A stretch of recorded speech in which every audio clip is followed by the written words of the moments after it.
Livro Fome de Poder, autor Ray Cochrane, com Robert Anderson. Sétima parte. Minha reação quando Lowell apareceu com a ideia de peixe foi dizer: Ah, não, pouco me importa se o próprio Papa sai sanente. Ele pode comer hambúrgueres como todo mundo. Não vamos deixar nossos restaurantes fedidos com peixe velho. Lowell, porém, foi falar com Fred Turner e Nick Carros, convencendo-os de que teria de vender peixe ou vender a loja. Então, depois de muita pesquisa, finalmente fizeram uma apresentação que me convenceu. Al Bernardin, nosso tecnólogo de alimentos na época, trabalhou com Lowell no tipo de peixe a ser usado, alabote ou bacalhau.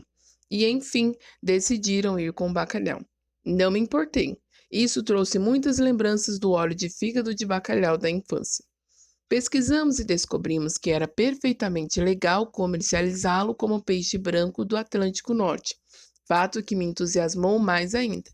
Houve todo tipo de dificuldade na preparação desse sanduíche. Quanto tempo de cozinhar, que tipo de pão usar, que espessura deveria ter, que tipo de molho tártaro usar e assim por diante.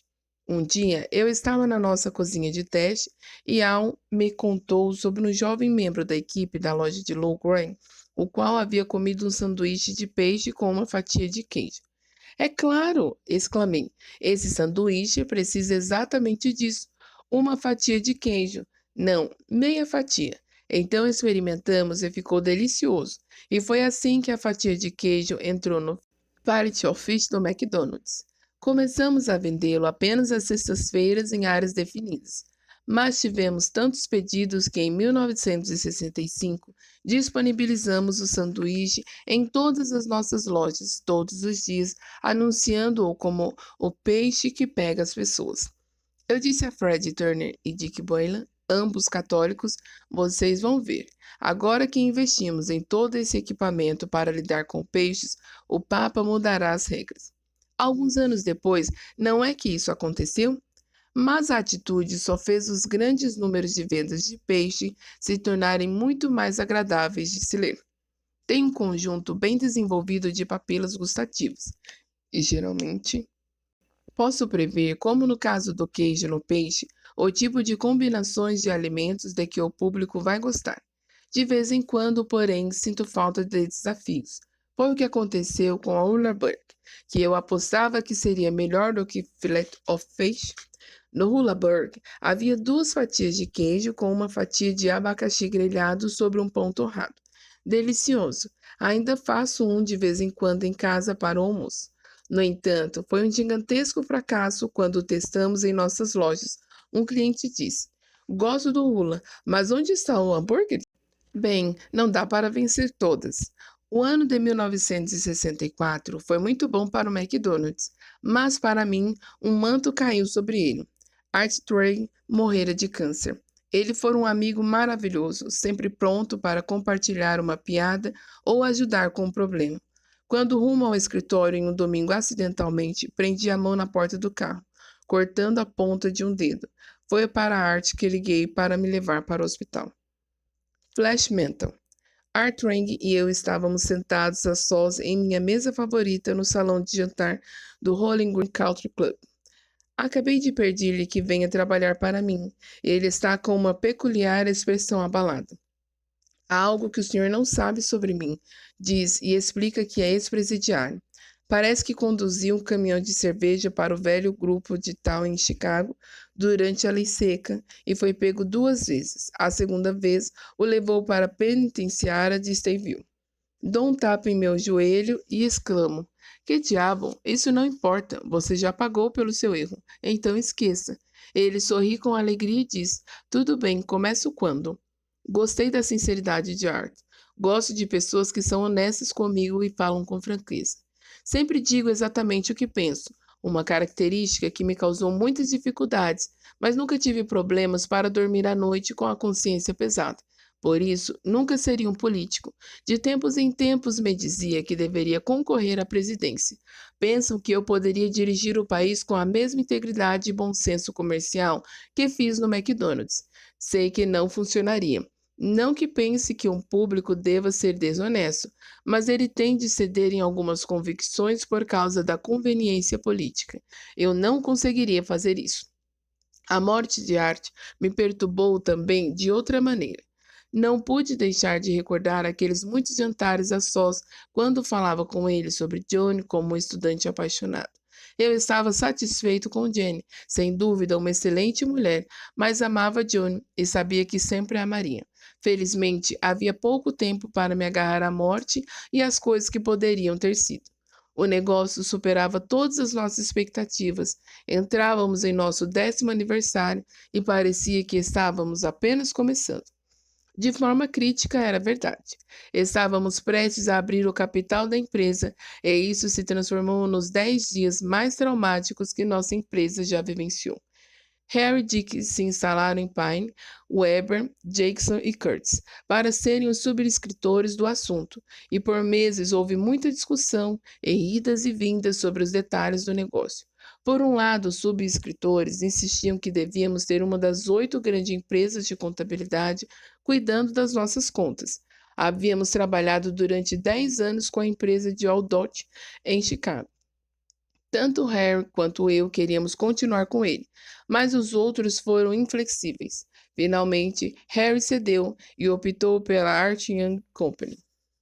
Aldott continuou a fazer minha contabilidade pessoal e ainda faz, e também a de June Martino e Harry Sonnenberg. Nossos advogados da oferta pública foram Dave Watts e Peter Collards, da Company Cutter, os quais trabalharam muito de perto com Harry, é claro, e esse relacionamento me deixara desconfortável em negociações posteriores com eles. O grande problema, na opinião do nosso contador, era nosso método de contabilidade de desenvolvimento não ser certificado.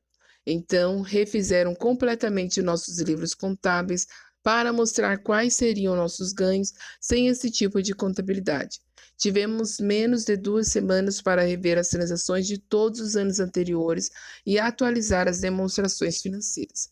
Jerry Diman e sua equipe trabalharam praticamente 24 horas por dia seguidos. O relatório ficou completo 4 horas antes do prazo final e foi enviado para Washington no avião da empresa. Acabou chegando em cima da hora. Nossa maior polêmica com os subscritores era definir qual deveria ser o preço de venda inicial. Tínhamos feito um desdobramento de ações de 1.000 para 1 naquela época, e os subscritores achavam que deveríamos lançá-las com rentabilidade de 17 vezes. Eu não aceitaria. Sabia que valíamos mais, e seria eu, mais do que qualquer outra pessoa, quem perderia se o valor fosse muito baixo. Harry concordou, lutou por rendimento de 20 vezes e viajou várias vezes entre Nova York e Chicago, tentando fazê-los enxergar nosso ponto de vista.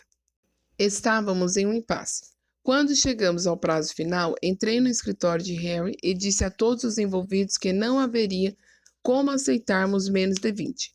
Foi um momento bastante tenso, mas fechei a questão, mesmo que precisássemos perder todas as horas e semanas de esforço que nos trouxeram até esse ponto. Estava determinado a não vender a termo o McDonald's, de jeito nenhum. Entramos no mercado com 22,50 dólares por ação, e elas dispararam até 30 antes de a negociação terminar no primeiro dia. A procura foi enorme, um tremendo sucesso. Quase ao final do primeiro mês, o preço subiu para 50 por ação, e Harry, June e eu ficamos mais ricos do que jamais seríamos sonhados. Harry estava tão feliz com o resultado quanto eu, mas não se sentia satisfeito com o fato de nossas ações serem listadas no mercado de balcão. Ele queria ver o McDonald's lá em cima com a Blue Chips, mais valorizados no painel principal da Bolsa de Valores. A Bolsa de Valores de Nova York apresentava requisitos bastante difíceis. Era necessário que se tivesse uma determinada quantidade de acionistas em determinada distribuição geográfica e também um certo número de acionistas com lote padrão, 100 ações ou mais. Eu realmente não me importava muito com isso. Acompanhei Harry baseado no fato de que Nova York era o tipo de lista em que o McDonald's deveria estar. No entanto, algumas pessoas com as quais ele estava lidando me pareceram aristocrata de bacalhau que não tinham certeza de que queriam lidar com uma empresa que vendia hambúrgueres de 15 centavos. Em caso afirmativo, para o inferno com elas. De qualquer forma, fomos aceitos e, para comemorar, Harry e sua nova esposa Alois e June Martino e Algolin comeram hambúrgueres no chão da Bolsa de Valores de Nova York. Rapaz, isso teve uma tremenda cobertura dos jornais. Não só por causa dos hambúrgueres, mas por Alois Jr. estarem entre as primeiras mulheres admitidas na Bolsa. Isso ocorreu em julho de 1966, um ano em que novamente ultrapassamos nossas projeções com a marca de 200 milhões de dólares em vendas e os painéis nos arcos dourados em frente a todas as nossas lojas passaram para mais de 2 bilhões vendidos. Cooper and Gullin enviou um blitz de comunicados da imprensa interpretando a magnitude do evento para um espaço público consciente. Se fossem distribuídos de ponta a ponta da terra, eles se entusiasmaram. 2 bilhões de hambúrgueres dariam a volta nela 5,4 vezes. Que grande diversão! Mesmo Harry Schoenberg, envolvido pelo espírito de promover o McDonald's, fez uma proeza que me deixou orgulhoso. Ele queria que estivéssemos representados no grande desfile do Dia de Ação de Graças da mês, em Nova York, e aprovou a ideia de uma McDonald's All-American High School Band, composta pelos 2 melhores músicos de cada estado e do Distrito de Colômbia. Além disso, ele alugou o maior tambor do mundo e o enviou por um avião de uma universidade no Texas. Enquanto estava a caminho e era tema de muita publicidade gerada pelos promotores do desfile, Harry e Al Gooding aguardavam uma nova pele feita com McDonald's All American impressa nela. Foi um imenso sucesso, assim como a apresentação do nosso palhaço Ronald McDonald, que estreou na televisão nacional no desfile. Depois dessa façanha, Harry veio com outra, o patrocínio da primeira transmissão televisiva do Super Bowl. Coisas bem inebriantes, mas havia uma substância real sobre todo o cenário. Tivemos nosso primeiro desdobramento de ações em abril de 1966 e contei em nossa primeira Assembleia Anual de Acionista como uma imprensa pública no mês seguinte, que criamos uma nova instituição americana. Também destaquei que nossa adesão estrita aos princípios morais dos negócios foi o elemento que nos tornou tão fortes. A permanente expansão do nosso negócio desencadeou outro efeito, que não tínhamos previsto. Simplesmente superamos nossos prédios de telhas vermelhas e brancas. Parecia haver um movimento entre nossos clientes que os afastava da ideia de comer em seus carros. Decidimos, portanto, experimentar construções maiores e acomodações internas. Como Jim Scheidler declarou em uma apresentação que fez sobre o assunto, é óbvio que nossa estrutura atual não suportará o tipo de volume que vamos fazer. Nossa primeira loja com acomodações internas abriu em Huntsville, Alabama, em julho de 1966. Era bastante rudimentar se comparada ao tipo de assentos que temos agora. Um balcão estreito com banquinhos e 2 ou 3 mesinhas. Mas representou um grande passo. Quando Bob Witt nos deixou, coloquei Luigi Salvanechet no comando do setor imobiliário na Califórnia, uma escolha que foi recebida com descrença e choque em Chicago. No entanto, eles não conheciam Luigi, como eu.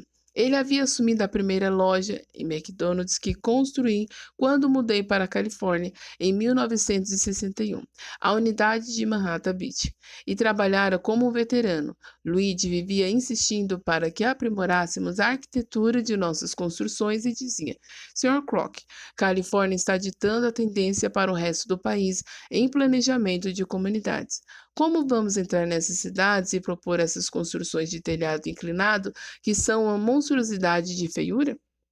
Normalmente, eu acabaria enlouquecendo e chutando para fora do meu escritório quando ele começou a insistir na estética e Michelangelo e blá blá blá. No entanto, no fundo, sabia que Luigi estava certo. Aproximava-se o momento de fazermos uma grande mudança na aparência de nossas construções.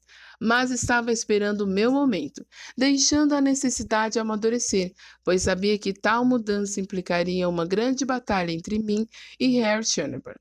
Conseguia sentir o cheiro e queria estar pronto em todas as frentes quando acontecesse.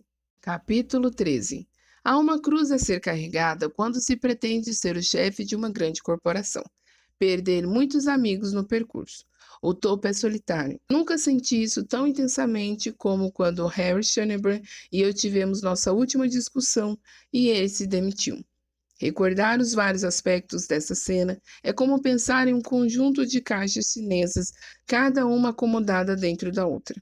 Quando se abre a última, resta apenas uma caixa vazia, uma sensação de perda. Harry estava com sua saúde abalada, atingido de novo por uma doença crônica. Além disso, sofria de um tipo grave de diabetes. Uma vez ficou acamado durante uma semana em alguma pequena e remota cidade no oeste do Canadá. Sem poder viajar de avião, precisaria fazê-lo de trem. Como não havia táxis ou locações de carros na cidade, ele comprou um Cadillac, pagando em dinheiro, e sua esposa teve de dirigir até a ferrovia. Provavelmente naquela cidade ainda falam sobre o ocorrido. Devido à doença no final de 1966, Harry permanecia cada vez mais tempo fora do escritório. Uma vez teve de ficar uma semana na casa rural da esposa em Mobile, Alabama. Essa foi a primeira caixa. Outra envolveu uma divisão de lealdade com os executivos do escritório, o pessoal da Kroc e o da Shanahan.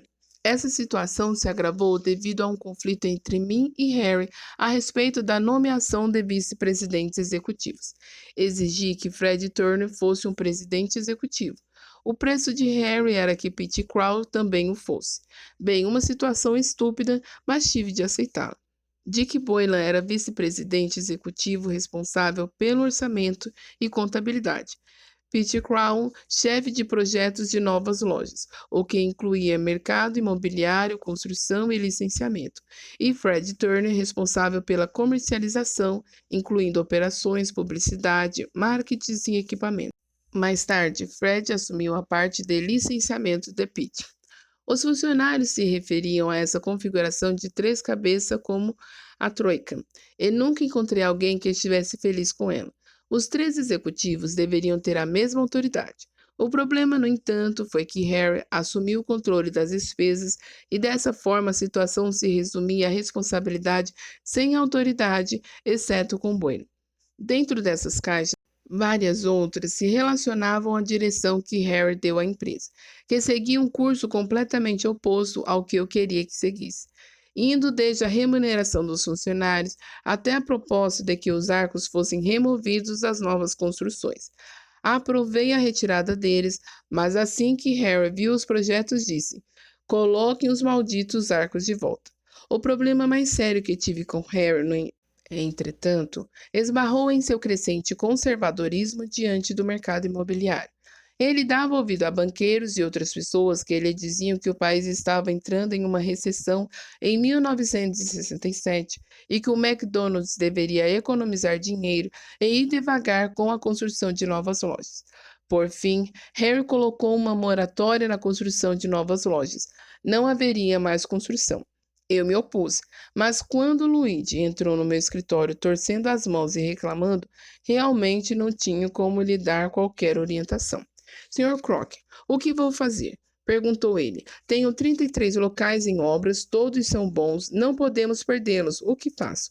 Diga-lhes alguma coisa, Luigi. Vá-os enrolando, respondi. Vou para Chicago ver o que posso fazer. Na manhã seguinte, eu estava nos escritórios de LaSalle Street, esperando Harry. Quando entrou, tivemos uma discussão pesada. Insisti no assunto o tempo todo e, como resultado, ele se demitiu. Foi uma confusão dos infernos e pensei sobre isso todo o caminho de volta para a Califórnia. Senti que precisava de aconselhamento jurídico, mas não queria consultar a Chapman. Eles são um bom escritório de advocacia e tenho certeza de que sua opinião seria isenta. No entanto, ponderando que eram muito influenciados por Harry, decidi que não mais representariam o McDonald's no futuro. Então liguei para Don Luby, em Chicago. Ele pediu que viesse falar comigo. Dom fizera alguns serviços pessoais para mim, e sua empresa representara o McDonald's em algumas questões no início da nossa formação. Lubin me aconselhou a tentar um acerto com Harry. Ele sabia que Harry era muito próximo da comunidade financeira e achava ser quase certo que uma demissão súbita por parte dele, uma pessoa-chave, prejudicaria o McDonald's. Pedi-lhe então que falasse com Harry e tentasse convencê-lo a ficar, embora particularmente não acreditaria que funcionasse. Disse também a Lubin que queria que sua empresa começasse a representar o McDonald's e que o queria em nosso conselho de administração. Harry concordou em ficar, mas foi uma situação ruim para nós dois. Ele continuou a passar mais tempo na Alabama do que em Chicago e senti que estava largando mão de dirigir a empresa. Além disso, sua saúde estava se agravando. Por fim, concordamos que ele sairia. Com base em seu contrato de trabalho, Harry receberia $100.000 por ano. Apesar de ele ter uma parte substancial de ações do McDonald's, estava tão certo de que a empresa iria afundar quando saísse que vendeu tudo. Disse que queria o dinheiro para entrar no ramo bancário em mobile. Mas foi uma pena, porque embora a venda lhe rendesse alguns milhões de dólares no momento, posteriormente as ações tiveram uma série de desdobramentos que fizeram cada uma delas valer 10 vezes mais. Se Harry as mantivesse, elas valeriam mais de 100 milhões de dólares. Portanto, a falta de fé em nós teve um custo elevado para ele. Realmente, meu trabalho se dificultou. Assumi o título de presidente e de presidente do conselho. Revoguei a moratória relativa à construção de novas lojas. Ao rever nossa situação imobiliária, descobri todos os tipos de local que havíamos adquiridos e as variedades armazenadas para construções futuras.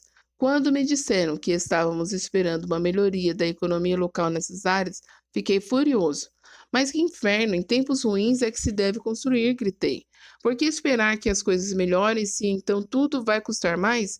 Se um local é bom o bastante para ser comprado, devemos construir imediatamente e estar lá antes da concorrência.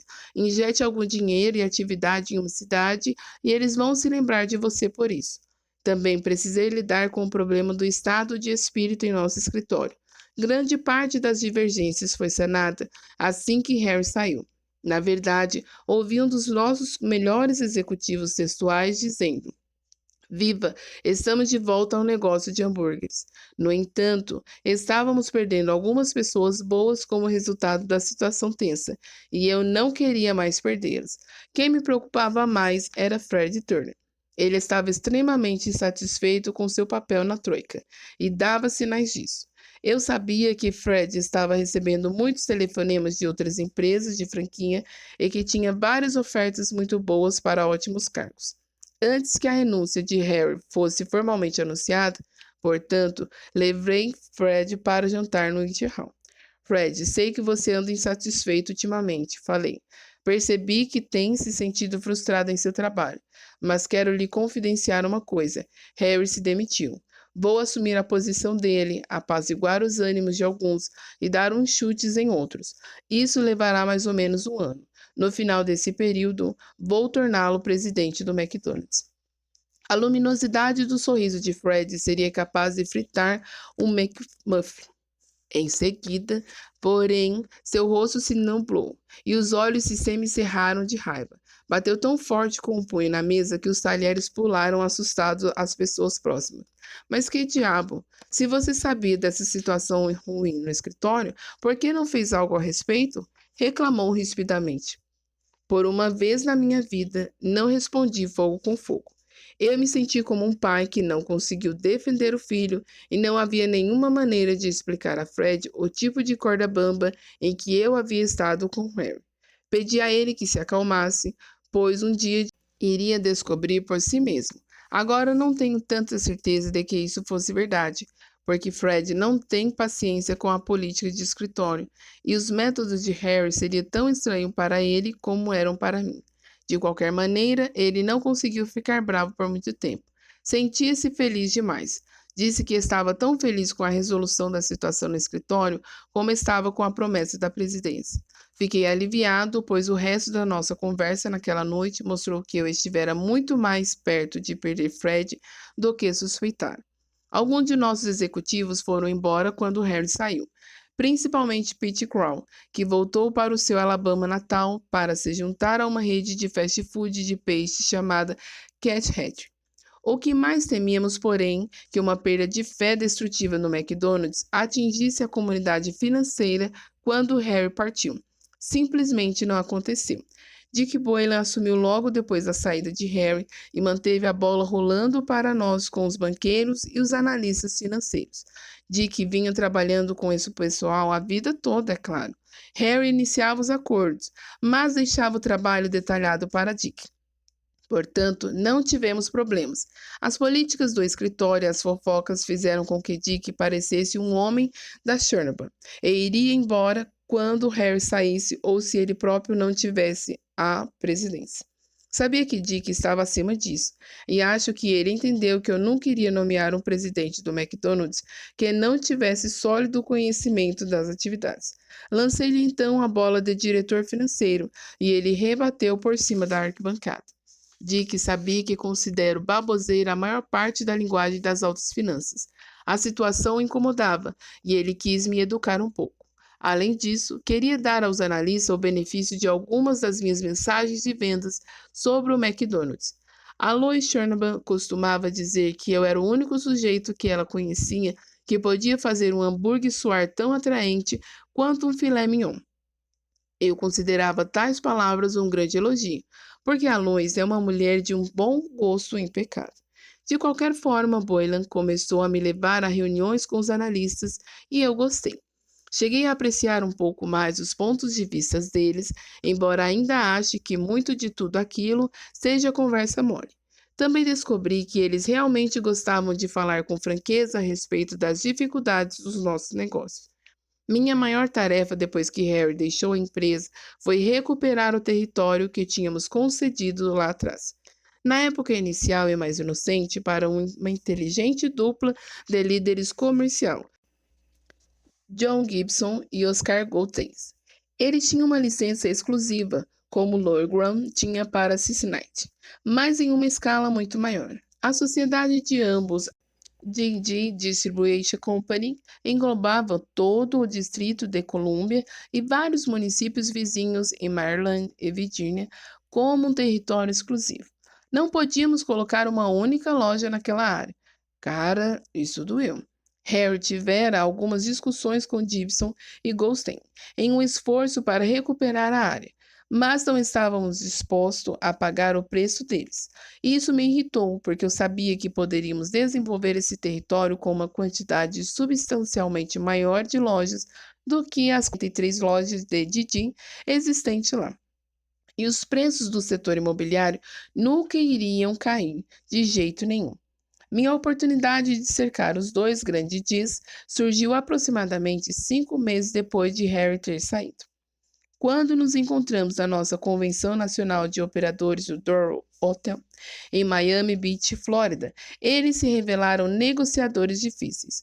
Goldstein era um dono de delicatessen em Washington e Gibson fora secretário de Trabalho adjunto na administração de Truman.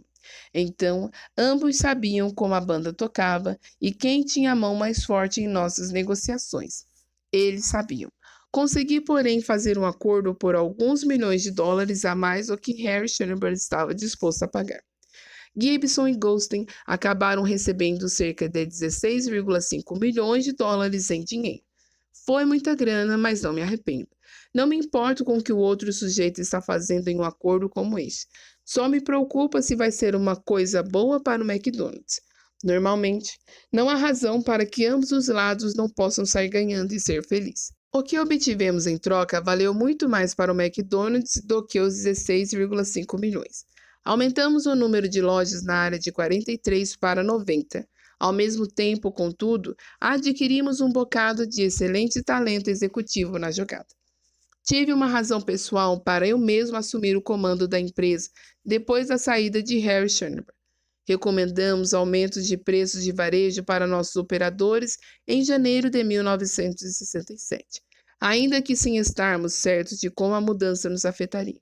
Ainda assim, consigo imaginar as manchetes dos jornais anunciando o fim de uma era, o hambúrguer de 15 centavos do McDonald's passa agora para 18 centavos. Bom, houve muita controvérsia na empresa sobre o aumento. Afinal, foi nosso primeiro, exceto pela recomendação de aumentar os cheeseburgers de 19 para 20 centavos e outros pequenos aumentos nas batatas fritas, no shake e no fillet of fish. Após 12 anos de operação, o hambúrguer de 15 centavos passou a ser apreciado como uma das nossas pedras fundamentais. Bem, que inferno! Estávamos no meio da economia de armas e manteigas, de Lyndon Johnson com a guerra no Vietnã. E mesmo nossas operações de compra, cada vez mais sofisticadas, não conseguiam lidar com a inflação. Algumas pessoas acreditavam que deveríamos recomendar um aumento de 20 centavos em vez de 18, mas insisti no valor. Elas argumentavam que os clientes não iriam querer se aborrecer com centavos e que seria mais difícil para os nossos caixas darem os trocos. No entanto, caso se olhe estritamente no ponto de vista do cliente, como faço, porque os clientes são os nossos verdadeiros chefes, consegue-se entender a importância de cada centavo. E pelo Todo-Poderoso, ir para 18 centavos implica um aumento de 20%. De qualquer forma, venci. Deixamos o preço em 18 centavos e esperamos ansiosos que o número de vendas e a frequência de clientes chegasse para que pudéssemos compará-los com Gary Newman. Gary havia elaborado um gráfico com uma curva mostrando uma demanda descrescente para o nosso produto para cada centavo de aumento no preço. A experiência anterior nos levou a esperar um aumento inicial de renda conforme os clientes regulares viessem e pagassem os preços mais altos. Isso seria seguido por uma queda de renda acentuada à medida que os clientes fossem para os concorrentes. Então, haveria um aumento gradual conforme a concorrência elevasse seus preços e os clientes voltassem para nós. Esse padrão foi exatamente o que aconteceu. O faturamento aumentou 22% em janeiro, seguido do pior fevereiro em muitos anos. Nosso número de clientes despencou cerca de 9%. Será que eles voltariam?